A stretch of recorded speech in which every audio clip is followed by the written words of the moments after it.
Before this video ends, someone you've trusted for years might suddenly make sense.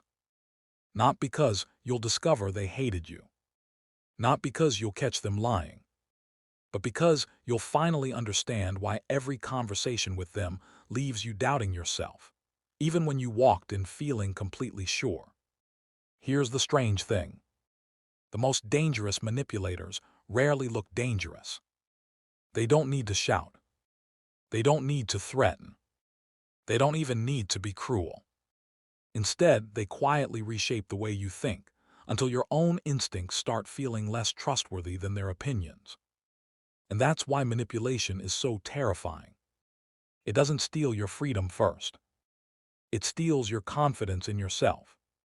So while you watch this video, don't think about who seems manipulative. Instead, ask yourself one question after every sign. Have I ever felt this way around someone? Because if the answer keeps being yes, the problem may be much bigger than you realize. And the final sign isn't about what manipulators do. It's about what happens to you after they've been doing it for years.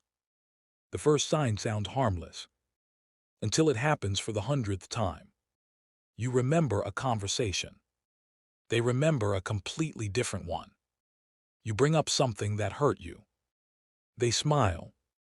I never said that. You're imagining things. You're remembering it wrong. At first, you assume it's an honest misunderstanding. After all, everyone forgets things. But then you notice something strange.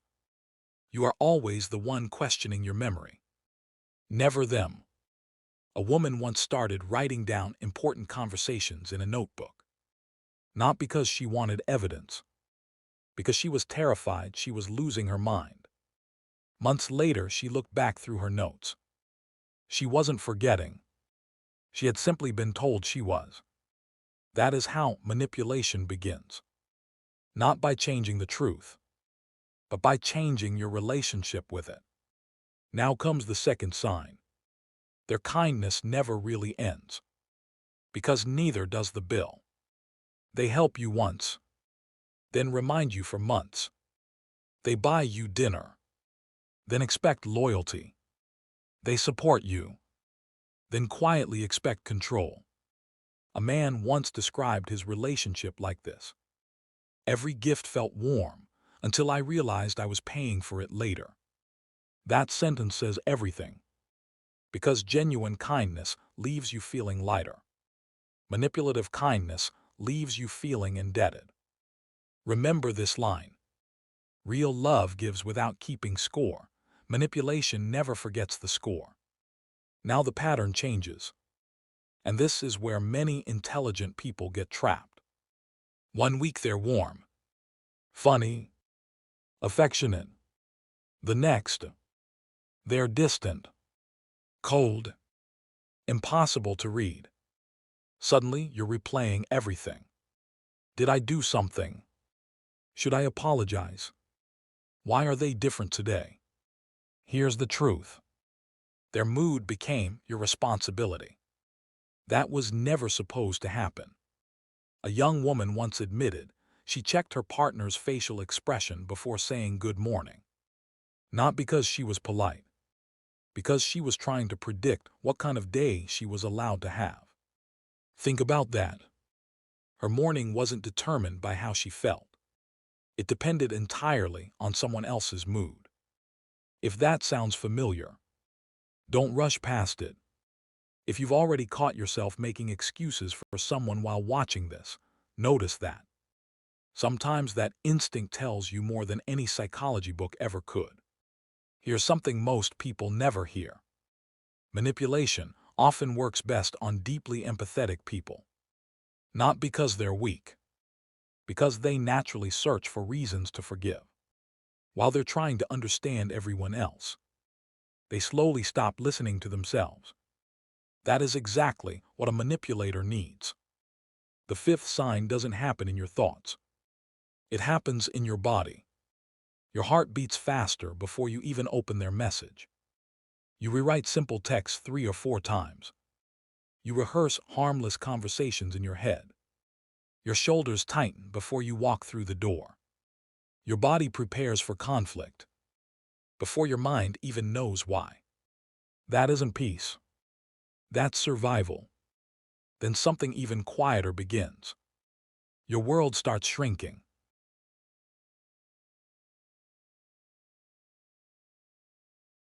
You cancel plans. You stop calling certain friends. You avoid family because explaining another argument feels exhausting. Nobody locks the door. Nobody tells you to leave everyone. Yet somehow, months later, one person has become your entire emotional world. A father once asked his daughter, "Why don't you laugh like you used to?" She couldn't answer because she hadn't even noticed she'd stopped. That is the frightening part. Manipulation rarely changes your life overnight. It changes it so slowly. You mistake the loss for growing up. The final sign is the hardest to recognize. Because by now, the manipulation no longer feels like something happening to you. It feels like who you are. You stop asking, "What do I want?"